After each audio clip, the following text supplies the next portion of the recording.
कुछ सुना है सरकार आपने? सुना है हमारे गांव की हदूद को बढ़ा दिया गया है। अब सराय गांव भी हमारे गांव का हिस्सा है। अब उसका नाम खत्म करके सुंदरगढ़ बोलने का हुक्म दिया गया है सरकार की तरफ से। ये तो अच्छा हुआ ये इलेक्शन से पहले हो गया, वरना पता नहीं हमारे बादशाह सरकार वहां से जीतते कि नहीं। तुम जाओ। सरकार एक अर्ज करनी थी।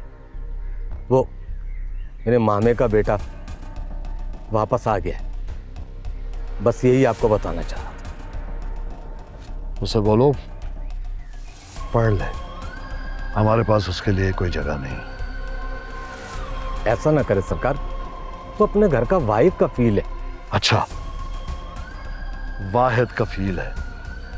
तो जब मैंने कहा था कि पढ़ाई कर ले या नौकरी कर ले, तब क्या हुआ था?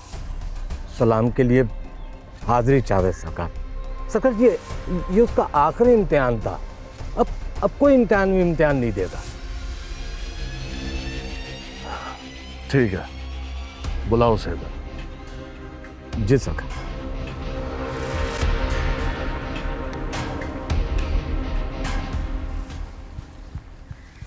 सलाम सरकार। चल ठीक है, पीछे हट, खड़ा हुआ। हाँ, तू क्या समझता है? तू पढ़ाई करके हमारी बराबरी करेगा? बिल्कुल नहीं सरकार। अच्छा, हमारे खाते में लिखा हिसाब किताब, नफा नुकसान जानकर उसे दुरुस्त करेगा तू? और क्या करेगा इतना पढ़कर? तेरे पुरखों ने कौन सी जायदाद छोड़ी है जिस पर तू जाकर हुक्मरानी करेगा? इधर ही मरना है तुमने, हमारे पैरों की धूल बनकर। आंख नीचे कर, अपनी औकात से बाहर ना निकल। सरकार, मेरे बाप की वसीयत थी कि मैं पढ़ूं और सरकारी नौकर बनूं। सुना तूने, तू इसकी वकालत कर रहा है। अच्छा, तो अब हमारे काम करने वाले अपने बच्चों को ये सबक दे रहे हैं। मुंशी, इसे बताया नहीं ये सुंदरगढ़ है और यहां नस्ल दर नस्ल ये लोग हमारी जमीनों पर खेती बाड़ी फसल करते आ रहे हैं। अगर ये सरकारी नौकरी करने लग गया तो खेती बाड़ी क्या इसका मरा हुआ बाप करेगा? ये खुद करेगा। अब ये पढ़ाई वढ़ाई कुछ नहीं करेगा। मैं जमानत देता हूं इस बात की। देख लो मुंशी, तुम्हारे होते हुए ये सब कुछ हो रहा है। हेलो, चलो, चल जाओ, दफा हो यहां से, निकल। ये क्या हो रहा है यहां सुंदरगढ़ में? ताबेदारी करेगा तो ठीक है, वरना सरकशी करने वालों का सर कलम करना हमें आता है, और ये बात तू अच्छी तरह जानते हो। सरकार, इसकी नौबत नहीं आएगी। आजकल जिसे देखो हमारे मुंह को आ रहा है, बस एक गरेबान पर हाथ डालना रह गया। किसी की मौत आई है सरकार, कौन इतनी जुर्रत कर सकता? हैं कुछ अपने पराये जो मेरे फैसलों के आगे सर नहीं झुकाते। मैं उन्हें सर उठाने के लायक नहीं छोड़ूंगा, वो चाहे अपने हों या पराये।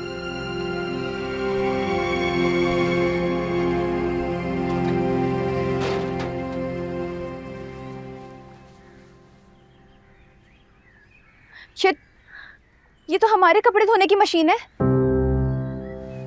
तो तुमने ही तो कहा था सुंदरी रमजान भाई से कि मेरा सामान तुम लोग ले लो।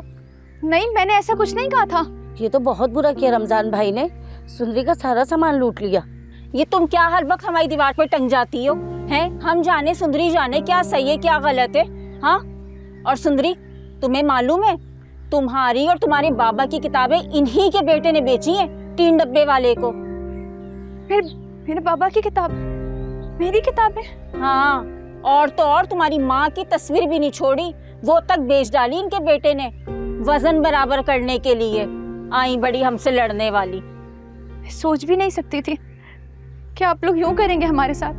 मैं आपको क्या समझती थी और आप लोग क्या निकले।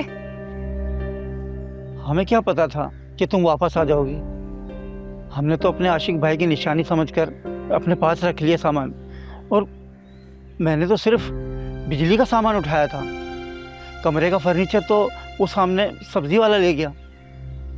टेबल और कुर्सियाँ तीनों भाई ले गए और आप आ गई हमसे लड़ने के लिए।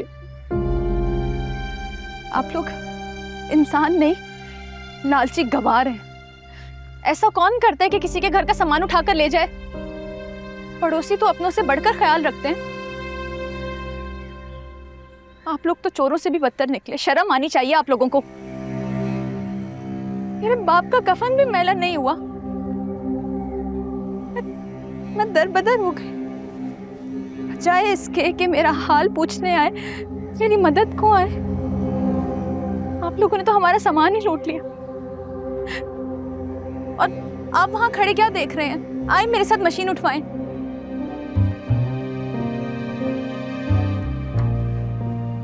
रुको।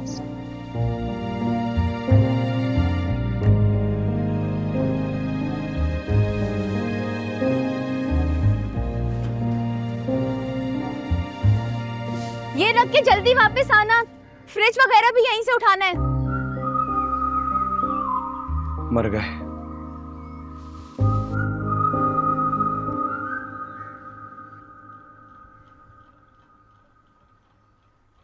आपको क्यों सब्र नहीं आता बीपी जी?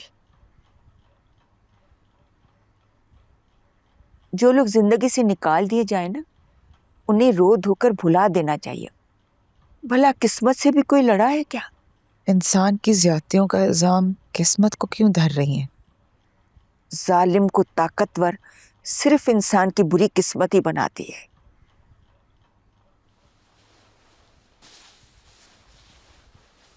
जी मैं अंदर आ जाऊं? लाजो आई है खाना लेकर, बुला लो उसे। बुलाया? आ जाए लाजो।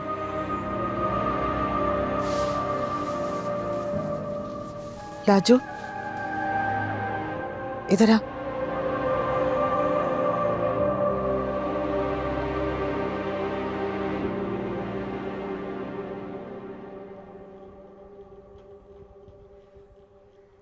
बैठो, मेरे पास बैठो।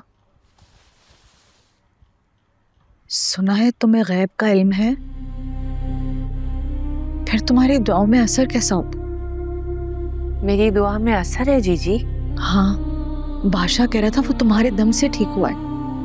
बादशाह सरकार को कोई शक हो गया होगा जीजी। मेरी दुआ में असर होता तो मुझे मेरी मां ना मिल जाती।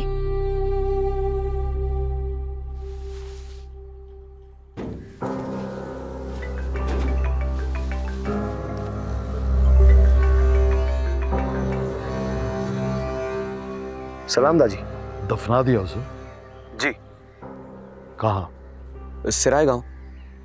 इश्कबाज, कितना भागा हूं मैं उसके पीछे। अपने गांव में दफन नहीं होने दिया।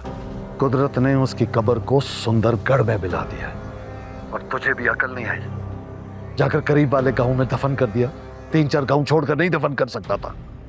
माफी चाहता हूँ दाजी, डेड बॉडी खराब हो जाती, वक्त बहुत कम था। तो सब मैं देता उसकी बॉडी को।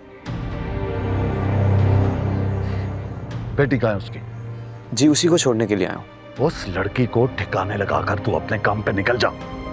क्यों समझना, तुम्हें कोई टकराया ही नहीं, जिंदा या मुर्दा। क्या दाजी, आपका ताल्लुक क्या है इस शख्स से? और इस सवाल पर सवाल नहीं करता। बेटा बेटा मेरे लिए मुसीबत है, क्या आ गया?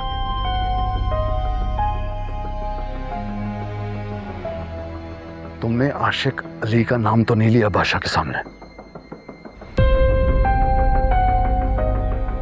नहीं। लेना भी मत, भूले से भी नहीं और मर कर भी नहीं। जो हुक्म दाजी, नहीं लूंगा। याद रखना, चाहे कयामत क्यों ना आ जाए, आशिक अली का नाम तेरे मुंह से नहीं निकलेगा किसी के सामने। जी दाजी, नहीं लूंगा। हवेली में भी नहीं, ना किसी मर्द के सामने, ना किसी औरत के सामने, समझे? जो हुक्म दाजी।